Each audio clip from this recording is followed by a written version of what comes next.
bandeko balandi tokutani ndenge tomesana kokutana biso na bino lelo tozali jeudi 20 octobre 2016 mokolo ya mibale sima ya clôture ya dialogue kuna na OIA corps politique ebimi bayi politique bakobeta masolo na basalon na bango partout au corps bandeko chacun est en train d'interpréter à sa manière corps o ebimi na sima nango bandeko nangai les 19 villes mortes déclarées par le rassemblement carton jaune oyo et utaki koleka bayi politique et bako sala pe commentaire na bango yango tolobi que il faut toluka mwana mboka Alain André Atundu Liongo porte-parole et la majorité présidentielle tobeta na ina nu mwa masolo to tuna ye mwa mituna moko to mibale to ebani neleki kokoma tozali kokoma tomoni auti kosilisa point de presse na ya mokolo lelo yango tolingi to pesa ina nu possibilité a pesa biso na condensé ya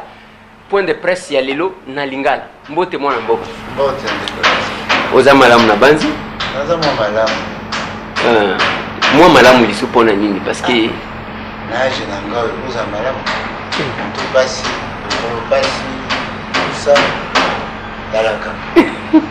Merci beaucoup tomoni osangisa ki bande kona biso ba journaliste pona point de presse lelo eloko nini yango olobeli message nini yango bengelaki ba journaliste pour que opesa message likambo liboso na debisaki bango ndenge biso na majorité tosepeli na lolengo oyo dialogue ebandaki mpe esuki malamu ezalaki likambo ya kokoso otala eloko baloba tobandaki le premier efaisi ya le 15 tokokoma le 1er septembre c'est aussi c'est le 15 septembre tokokoma lelo le 20 pas le 19 et c'est là qu'il est 18 donc ça fait presque 50 jours kati wana tozoyokana te toza kobongisa tozoyokana te tozobongisa te lokola tosali tosilisi mosala ya processus électoral ekoloba ndenge oyo toyokani kote tosala maponami ya président ya république ya badéputé nationaux ya badéputé provinciaux soko mpe ekoki tosali mosusu ya mibale tokobanda na nini tosalaka nyonso bala moko siko calendrier yango wana bon calendrier balobi il faut liboso seni asala enrôlement ya banani nyonso ya baélecteur nyonso bazo barefonte bandi yango na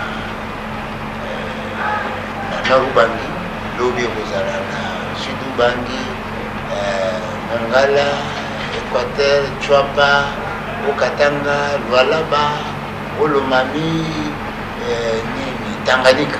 Donc, pour la aussi, c'est un bon nyonso. Azana micro, na besoin ya sans azome ya mutuba, na mukolo moko. Yango ici, esikoyo, pesi programme.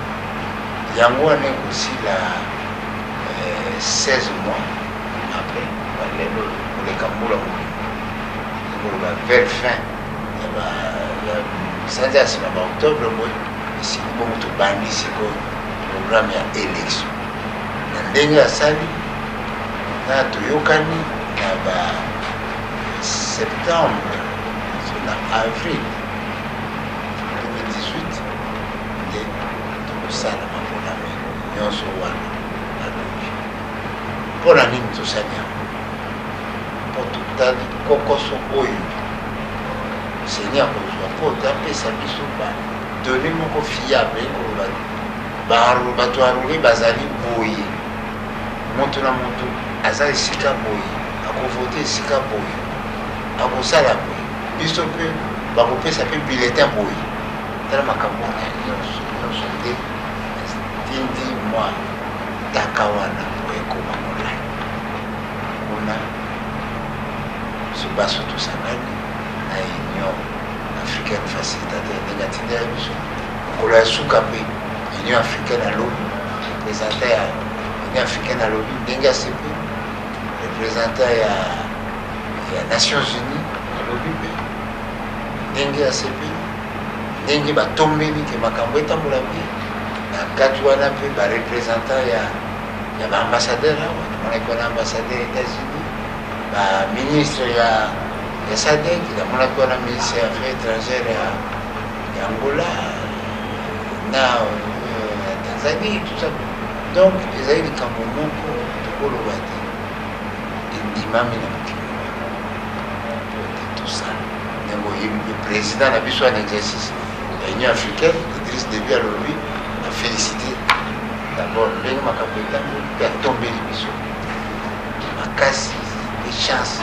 otokomi essentiel ezali dialogue ete essentiel ezali élection kosalema mokolo voilà on essentiel ya mibale lokola mboka oyo ndungu eleki mingi sango euti deja na katanga omoni Gédéon bakangi ete bayambi ye lokola mokonzi basali boye alors ke ye azali mokangemi et tout ça alimboli Gédéon amibimisi mpe amipesi na maboko ya bakonzi abengango reddition mpona nini mpo bongisi ye makasi mpe amoni moya eza te ntango baye fale baautorité provinciale bazala surke eza ye baki bamoni peuple mpe fale azala surke bazali yango baprésentaki ye mpona nini mpo oyebi bato ya ndenge wana mwa mystike moko ezalaka bokangi babi te bakangi ye te baza kokosa wana nde bato sikoyo bayebi ya solo Gédéon ya solo makambo sikoyo ekolanda nzela ya leta sikoyo bato mosusu bazaki poli na kebolo omoni lokola aza wana moto nyonso aza kosepela te na ndenge abimi moto mosusu aboko kosala ye mabe avant l'état alanda makambo yango wana moko batie na sikoyo ke l'état aza kotala ye mpe moto okoya kosala ye mabe en attendant ke bainstance bamokonzi ya susi batala ndenge nini ye bakozala na ye ndenge nini bakosala na bato balandi ye kasi ya mibale majorité présidentielle asepeli mpo nini mpo bandeko oyo ya territoire oyo jedo azali kosala mobulu mpe komwa bato bakomi kopema siko bakomi kolala na moto bakomi kokenda misala ya bilanga bakomi kotinda bana na classe bakomi kotinda bana mitinda wana ezali très important ya misato tolobaki mpe ndenge bato mosusu ya mokili baza komona te kosala oyo tosala eza na ntina te ndenge ministre français alobaki eza bafaux document kabila efasala efasala nayebisi te mokili etambolaka mokonzi mokili soki oza bato mingi komenase eza solution te ntango kosolola mpe ifo korespecte mboka na mboka na bato na souveraineté eloko oyo biso bacongolais ifo tosala yo français okosala ata oza ministre affaires étrangère lokola biso mpe tosalaka nini te tokenda kosala makambo ya bafrançais profite mpe topesa bangonya tata Kabila ndenge azwaki makanisi wana oyo esukisi biso tosukisi yango na bolamu oyo ekosala te lobi etongoki kozala te mpo kontinue nyonso ayebi eloko nini ekosalema. Voilà, merci beaucoup. Nalingaki mwana mboka André Atundu opesa résumé ya point de presse na yo outi kosala na cadre ya. Mais moi mituna quand même mike pona nini bozali komikumisa na accord politique oyo bozo mikumisa nango parce que bo respecter ndenge bolobaki qu'on ne va pas violer la constitution parce que c'était ça le débat les bandits toko violer constitution te tango ba Jean Bertrand Ewanga babimi balobi te na ki masolo eza kuna eza makambu ya nini te eza makambu ya kokabola bino bolobi tokokabola te. Mais alors que na kati accord ebiminde masolo akokabola yake oyo azwa boye oyo azwa boye nini yango ozali kosepela nango makasi. C'est parce que bapesi bino instrument yake tangu bokoke na Luanda boke bo brandir yango comme ça à partir du 20 décembre bokoloba bon biso tozo respecter ka mibeko accord to signa yango. De bolesa yo moko yebike makambo masolo ya accord il y a plus d'un an Luanda ezalaki kututa oyo ekweli na ntango bato nyonso bandimi te tokotana wana toyokani nini toyokani mpona processus e processus wana ekozala na conséquence nango nini ndenge mibeko aleki elobi mokonzi akotikala ti ntango tokola mokonzi ya sika oyo aremetre sikoyo etangi na periode wana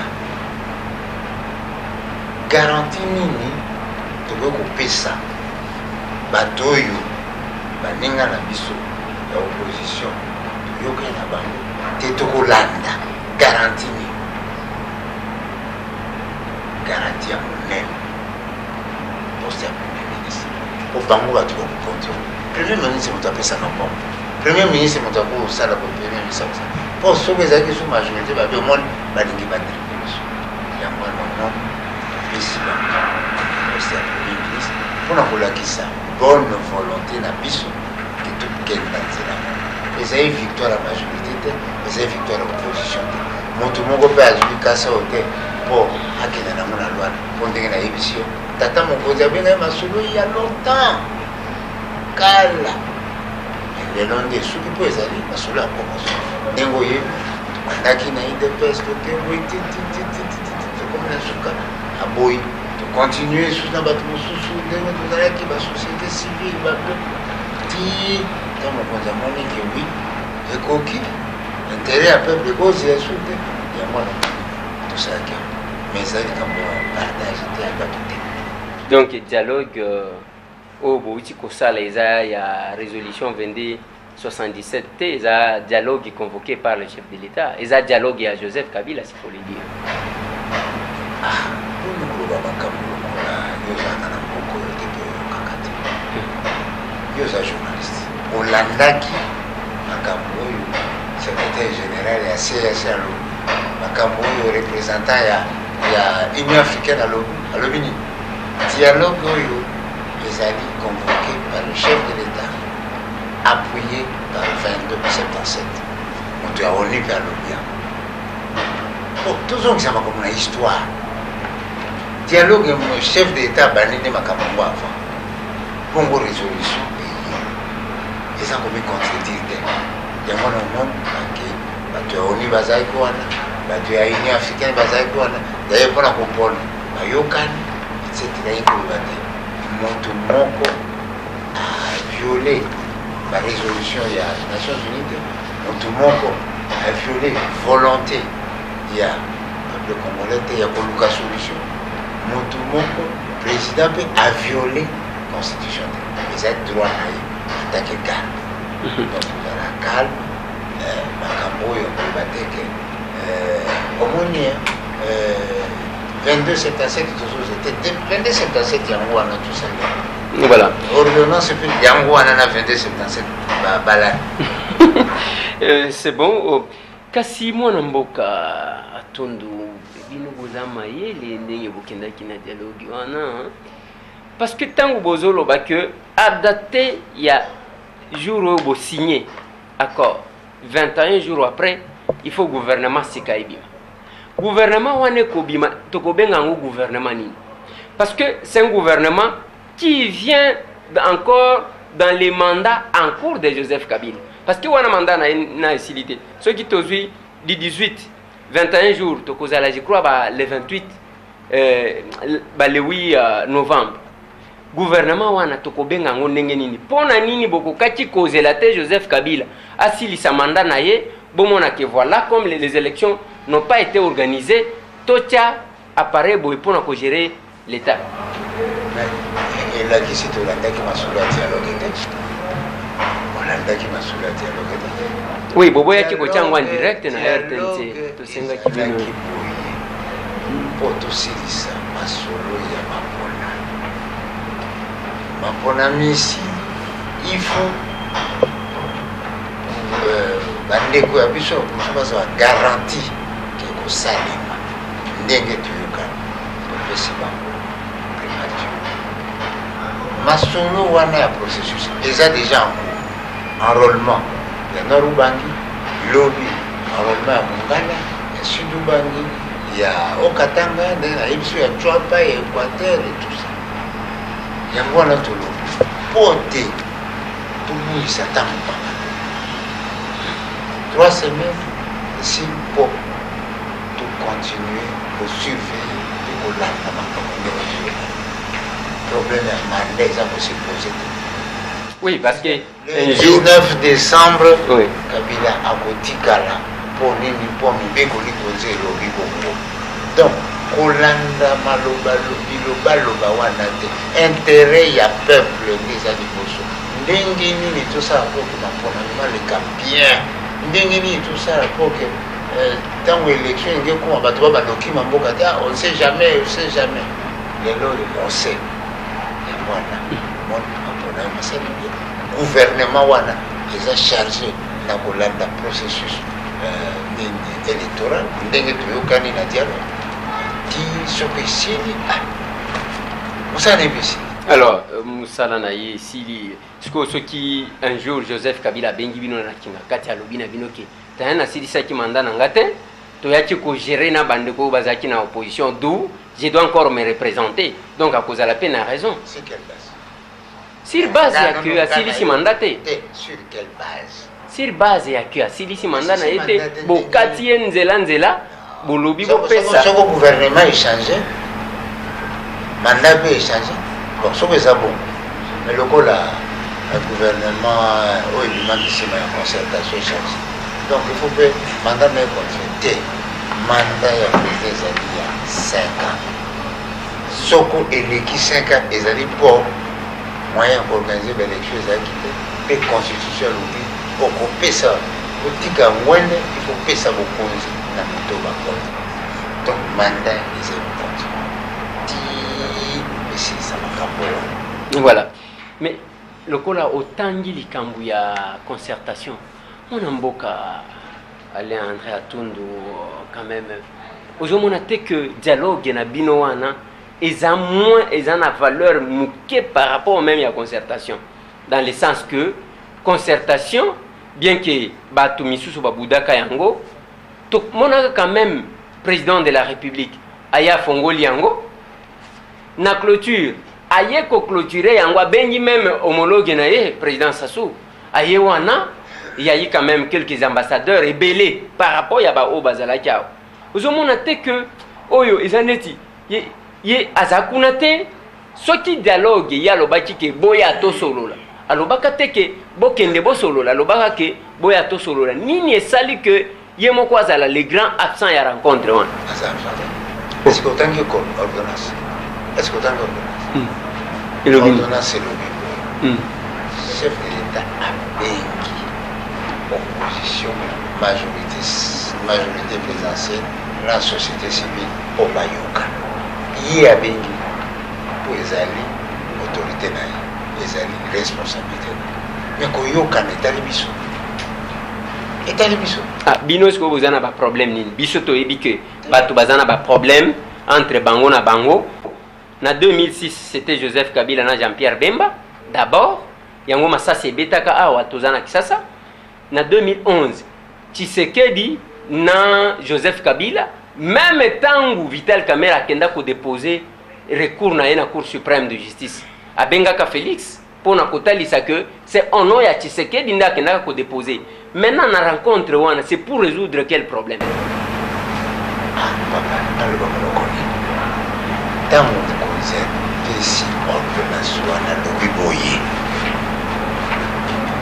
ozokenda koyokana po oluka ndenge nini processus électoral esalema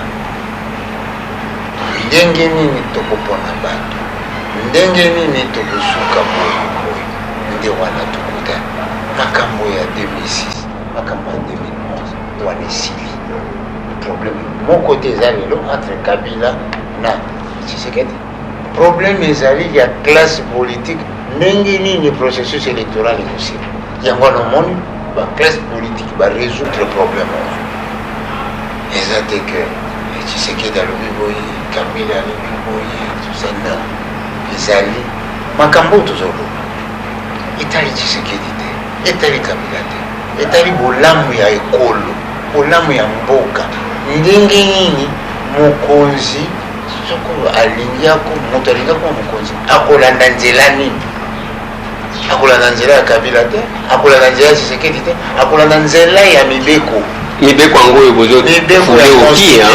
constitution bozo respecte te constitution biso nyonso toza korespecte bozo violer boke violer kuna la constitution dit que le premier ministre doit sortir de la majorité présidentielle au parlement de la majorité au parlement bino boke bo changer bolobi te toyokani totambola likolo ya mibeko topesa bango cadeau c'est violer la constitution et aussi na lingina to na place oui est-ce que la constitution peut ici que la majorité a supporté soit la société civile soit il y a opposition adopter pour appeler ça chance c'est la volonté la majorité non. Oui. C'est la volonté de la majorité qui doit être prise en compte.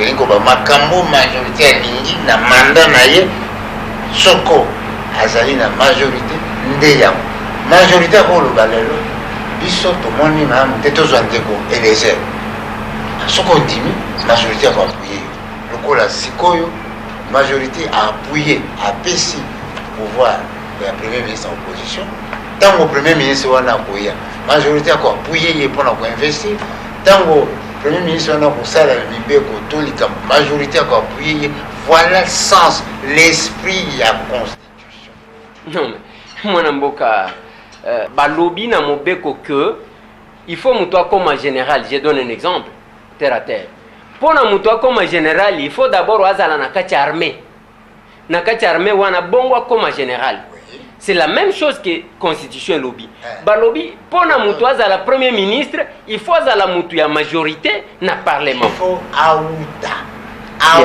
inkolobani oui majorité ya kokoloba ngai namoni na période napesa yango na décolese majorité oza na moto biso toyokani te tokopesa ye c'est la volonté ya majorité mais wana azowuta te wana eza mercenaire peut-être oui mercenaire te likambo mboka etalaka mercenaire te na yo na opposition na nga na majorité tozobundela ekolo toza bamercenaire te eza mboka ya biso oui mais ntango bozobenga mboka na biso longwana olingwana na mercenaire moto aza mercenaire te tozobundela ekolo na biso ngai so nasali sacrifice mpona ekolo nakoyi mercenaire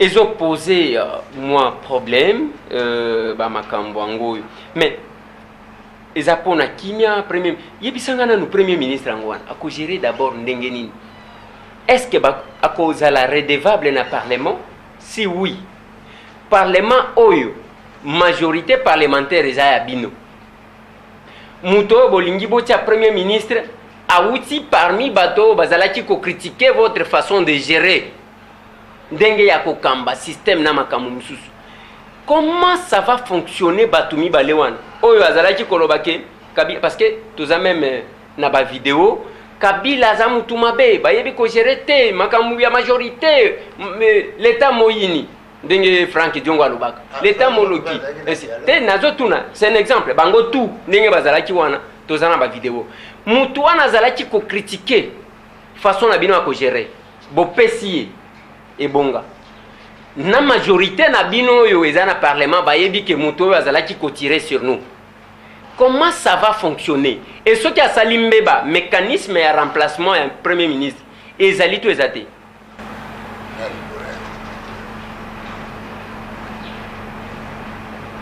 Gouvernement premier ministre oyo mandat na ye ezali faire respecter barésolution ya dialogue. Na kati ya résolution ya dialogue wana toyokani ndenge nini tokobongisa mapona mpo ke topesa bato yango garanti ya bonne foi na biso lobi bino bopona moto biso tokosalisa bino wana ezali patriotisme. D'ailleurs représentant ya union africaine facilitateur baloué esprit patriotique na biso biso baso baoyo tozali na dialogue mpona nini totali biso intérêt ya peuple soki ezalaka obe moto na moto kabila alandaka baintérêt na ye est ce que azali na besoin ya opposition puisque aza toujours majorité te intérêt ya démocratie. Voilà. Donc problème c'était ce programme d'action vous allez tourner autour d'un processus. C'est normal. Oui. Yo moni nano te bato oyo bayokani te ti bakomesika mo au moins nano te bato famille bayokana te bana babalani. Donc totika kozala pessimiste totala bolamu eko soko yo babengaki olingi te souhaite ke baoyo bakendaki makambo etambola malamu koza esprit ya ndoki te soki marché bakomonanga moto pamba tika na kotela nganga mpo ke ebeba bamonanga moto te bolamu ekolo esengi yango. Soki oyo botie premier ministre, c'est ça la question mwana mboka tundu. Oyo botie premier ministre asali mbeba, est-ce que accord oyo bo prévoir mécanisme ya remplacement na ye to ya sanction na ye ou bien akogérer na kiyankata soki asali nini bosi botie ye place. Est-ce que accord est remplacé par le monde et est remplacé constitution. Mais mati sur la constitution. Nyonso gouvernement nyonso aux la premier ministre à majorité, aux la premier ministre à opposition. Ce qu'on va faire une motion de défiance, la premier ministre oui. Mais ça c'est la constitution n'a pas changé. C'est pour ce qui a pris. Wana mtu wa opposition kande mtu akoya ou bien majorité pour récupérer plan. Non. Wana est-ce que pourquoi oui pour ça qui makambo processus. Nana ko ça processus. Moto ya majorité, moto ya opposition, moto ya société civile. Toyokani to continue. Voilà. Tolobana makambu ya Katanga ngoyo la musi ya Gédéon Kyungu.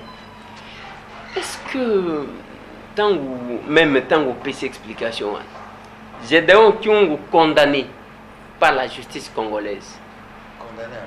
Condamné à mort. À Kim. Muke, ayeko se livrer. Tant ayeko se livrer, total la Gédéon Kyungu, alati nini, alati raïsi 100%. Nini salut que Gédéon, ala tata drapeau ya PPRDT, ala tata drapeau ya parti politique, elamba ya parti politique était, akende ko mutu azalaki kolia batu.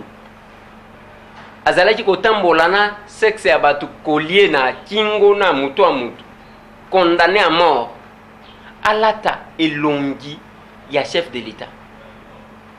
Et ça une façon ya que ceux qui alati boye, il sera exempté. Yango bo PC Villa, ya munene na Lubumbashi. Est-ce que azali na amnistie? Est-ce que je amnistie? Tu as un mboko qui état de droit. Et moto oyo asali mabe ba condamné. Azana droit. Moto oyo aza victime. Azana droit. Il faut pour respecter le droit ya moto na moto na cadre oyo azali. Yango ndi babenga droit de l'homme. Gédéon azalaki condamné. À m'y rendre, eh bien, Bamikonzi bâti na disposition. À midi na disposition à Mikonzi. Mikonzi bâti les sikamoko ok. À Bokimate. Et mon demande à voir au Maïté époque. À ça la justice n'a pas été. Si j'ai deux à commis dans ma boko ya Mikonzi m'a coupé ça la justice. Justice est continuée.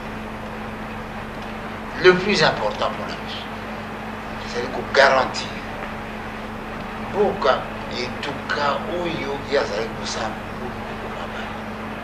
traumatisme nini eza ndenge nini tokosala mpo to réparer badommage wana ndenge tokosala mpo te bato bazwa so confiance na ça c'est l'élément le plus important wana nde disposition pratique alors que sort Gédéon eza na justice n'est-ce pas oyo ya mboka wana sikofo gouvernement asoccupe na gouvernement provincial gouvernement central ça c'est la chose la plus importante. Mais elongi ya raisi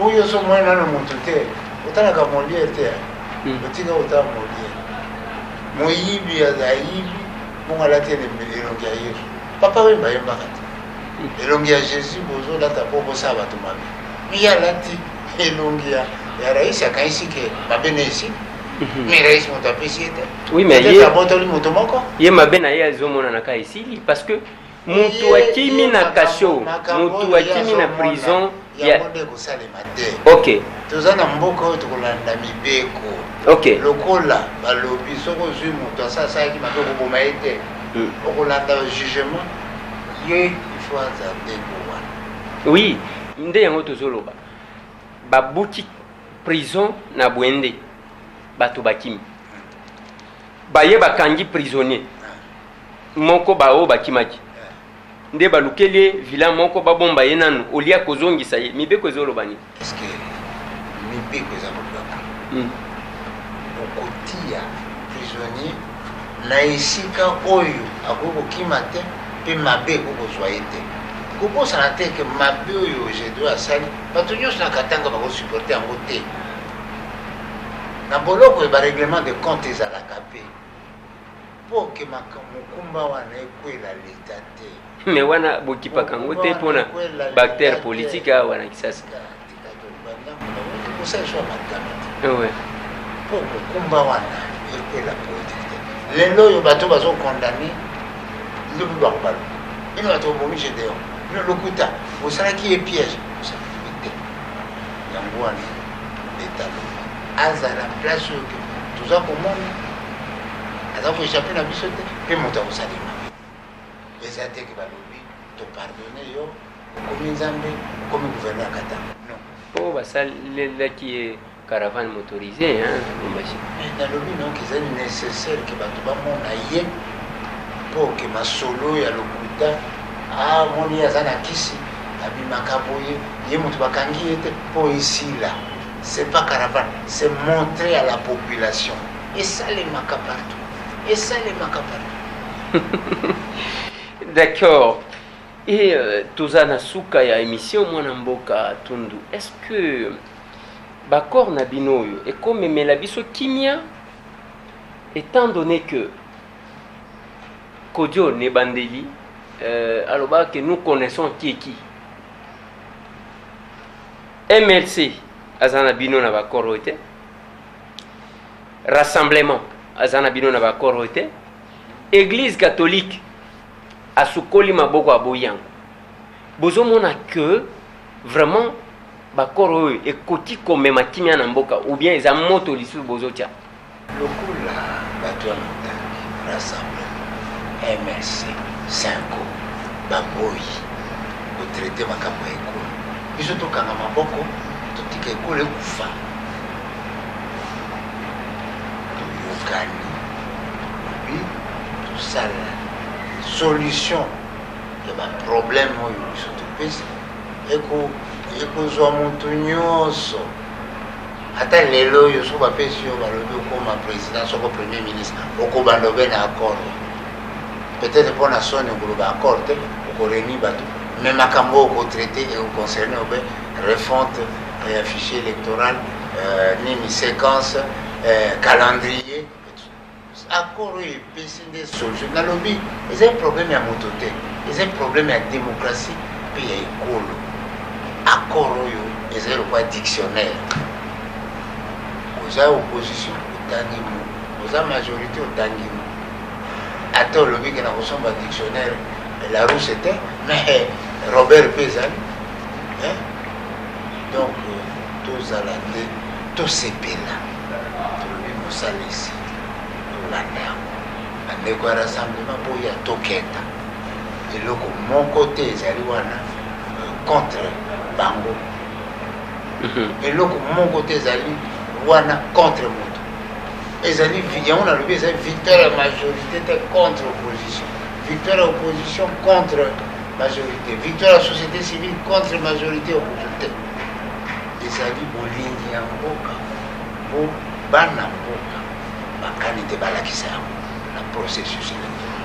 Bana mboka wana baza minoritaire, hein, parce que les 19 septembre mot d'ordre bimi, tout paralysé presque sur toute l'étendue de la République.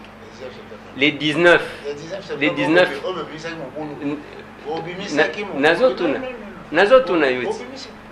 et puis carton jaune. Tout le monde même yo lobby olati quand même elamba jaune bino tout bilamba jaune pour qu'on respecter mot d'ordre. Oh bah pesa kit.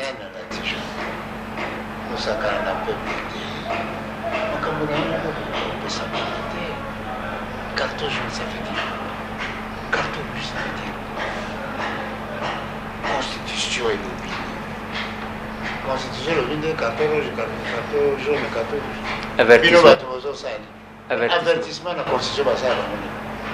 On est allé système de football. Tout ça est à football. Tout ça n'a pas de droit à la constitution. Ce que les cambo, au monique, c'est pélicioté pour qu'il n'y ait pas la cour suprême. Au cours constitutionnel, au bout du Cambo et Bobo, il y a des arbitres à Koloba, des tata, au Salabote, tata, salam. Quand on arbitre, on a ballon. Mon bec, on lui conseille tout, ce qu'on me conduit à prendre à Sikazalité et continuer à Kala. Ah non, état de sauter. Non, constitution était été sur les gens qui se paysans, des gens qui se paysans. Constitution, ils ont mis imposer la constitution. Le 19 septembre, et c'est ma camboua sonne. Normalement, on pose la question là. On a sonné. On lobby marche pacifique au Banamidi. Il y en a 6 heures, on tombe à Piné. Dans 8 heures, on se bombé sur des policiers. Au tombier, au bombi, au tombier. On violé ma fille. Au conseil. Ils ont sonné. Quand on a même, on a sauté. Pour les sonner. Il faut bosser pardon. Sonia. Toucher la réalisation sociale. École, les réalisations sociales importantes. Transco, les réalisations sociales. Tous les lacs qui ont ça, tout ça a transporté. Gouvernement Salmakas, Kimbuta, gouverneur Abidjan Salmakas. C'est quoi? Bino Bobandoko Tumbango. Siège. Chaque parti doit s'exprimer en toute liberté. Siège, les alliés, symbole de la liberté. Pour qu'il n'y ait pas PPD Mabé, CNC Mabé, Binope Botumbi, Binope Boé Bozongisi, UDPS Mabé, MLP Mabé, Fonis Mabé. Pourquoi les gens ont banalisé? Qu'on banalise en côté. Na bateau Batumbi siège UDPS, na bateau Batumbi siège sur la Bango Nyoso, Baza Mabé. Bango Nyoso, Baza Mabé. Pour yo, Kanisi que. Soko lobby bongo, non, Batumbi siège, il y a IDPS, tu as dit Basali Malam. Donc, Batumbi siège, il y a CNC de Basali Malam. Nyon Souane et Mabé. Favorisé par qui? Par le climat de violence au Yobino nous avons maintenant. Comment manifestation pacifique? Et un colobake, procession nanga ndenge tout le monde a catholique soit protestant mais maman Maria boybo est-ce que mon bango bazo bloquer nzela soko za catholique te ba moni musulman ba beti et la démocratie ce n'est pas seulement le fait que IDP ses alliés, PPD les alliés, CD les alliés, non, c'est surtout le fait que PPD a ça pour supporter IDPS a ça pour supporter PPD. Makanisi naï, tokoyo kanasi. Peuple n'est pas juste. Mais ce qu'on kanisi de yon monte dans la raison. Na place à peuple.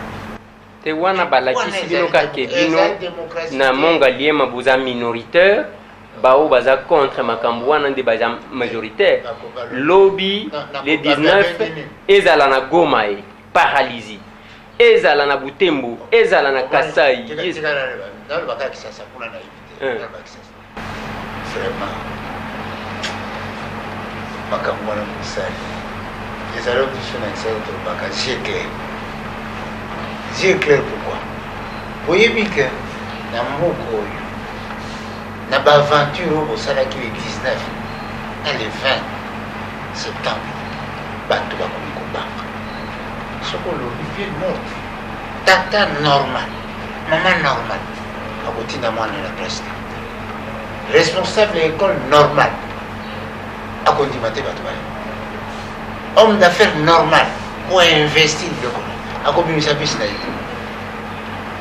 mama maraîchère normal oyo atekaka mikate oyo ateka akosala bapeti oyo ya tiango oyo ya kaluka oyo bakendaka kosala basirage bakosala yango te mpo toyebi te okili koprofite na yango balandi moderne bazali kobanga bino mobulu oyo kosalaka balandi moderne te moderne sikoyo ville il faut kotikala na ville sikoyo bino bozobima mpona bino bolobi ville morte mais bino nde bozoloba voilà cette ville eza utile banani babimi bango tu tolandi banini te tolandi bareportage biso tosali non toyokela population mawa toyokela mboka na biso mawa tokanisa baoyo bakufa mpona ekolo oyo kobanda libande batiti baoyo bakufa mpona ekolo bakufa na mawa ya ekolo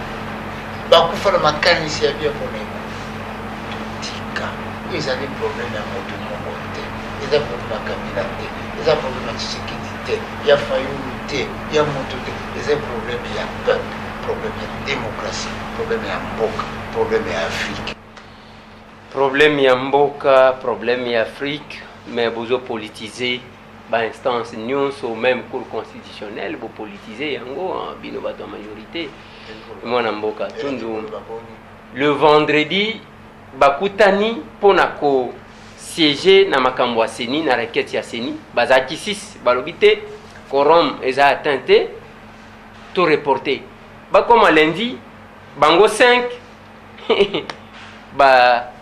bazwi décision ya ko siéger ozomona te ke bokomi komanipuler à travers lokangazali makambo nyonso ekoluwana ayebyango te eza makambo ya intérieur ya cour constitutionnelle lokola makambo ezaka intérieur ya parquet intérieur ya cour suprême nga na kolanda yango mpona nga kolanda kaka jugement omonisi oke na tribunal lelo mpona nini boplaide te partie adverse baye te bon ça va to reporte lobi mpo nini oyo bazalaki la fois passé baye te ok mpona nini bozete non juge oyo azalaki malade tozela mpona ona procureur aye te te malembe ti makambo soko bato nyonso bakoki esali ezali te makambo oyo poli mais awa sikoyo bato bakoki te bato bakoki te soki mibeko elobi ke mpona kosambisa na dossier boye il faut bato 3 yo vandi yo moko ozwi décision wana eza na valeur juridique te wana eza makambo ya constitutionnel soko bazwi décision moko boye elongobani te mpo forme ezalaki te bato bakokaki te décision wana babango attaquable c'est-à-dire que moto nyonso akokoloba te eloko wana esalemi te oza kolanda makambo ya jekoko akondane ye basali boye tout ça bakangi ye mpo bazalaki balobi ake kosala aza na boloko tikango bazuzi bamonke non oyo wana jekoko abimi jekoko abimi tika justice efonctionne normalement biso tosala politique justice asala justice. Merci moi liloba suka mwana mboka atundu pona bandeko oyo bakolanda yo ezala na Kinshasa ezala na Poto ba retenir nini message nini okoki kopesa na bango to retenir maloba oyo mikonzi na biso nyonso baloba akufa mpona ekolo Kasavubu aloba tobatela ekolo Mobutu aloba tobatela ekolo Muse aloba tobatela ekolo Joseph aza koloba tobatela ekolo tobatela ekolo moto moko te akuta libanda alinga ekolo na biso koleka esika biso moko bato oyo nyonso baza kokota na makambo ya kongo ezali po te soko gouvernement échange nga mpe naza na baalie wana kati soko échange wana eza intere ya mboka lelo oyo moto aza kobatela intere ya mboka selon la constitution ezali Joseph Kabila baautorité oyo baza kokonza biso ezali bagouverneur bajustice oyo ezali topesa lokumu na biso mpe démocratie na biso makasi omoni lelo po epa na biso ezalaka mpe likambo moke c'est la première fois au monde et comment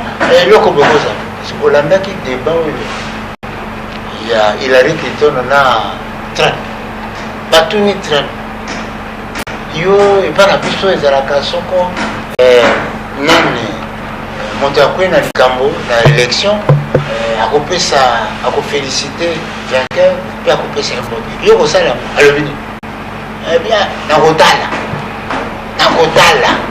mpo soki eza malamu te nakosala c'est ça la liberté la démocratie il faut korespecte mboka na mboka na ezali nango il faut korespecte chaque acteur politique na conscience na ye conscience ya acteur politique ifeza conforme na constitution ndenge conscience ya ba Jean Bertrand Wanga bamonaki que nous sommes conformes ba Albert Moleka babimi na dialogue ba acteur politique conscience bangwana soko ko pesa idée na kati ya dialogue te soko ko komia imposer te parmi ba personnalité mosusu on les a fait nous naza ko ba makambo ya seri lelo soko makambo ya Congo ezali ko salela na ONU na Union africaine na Union européenne mondimi ezali kaka mondimi ezali majorité mondimi ezali gouvernement république to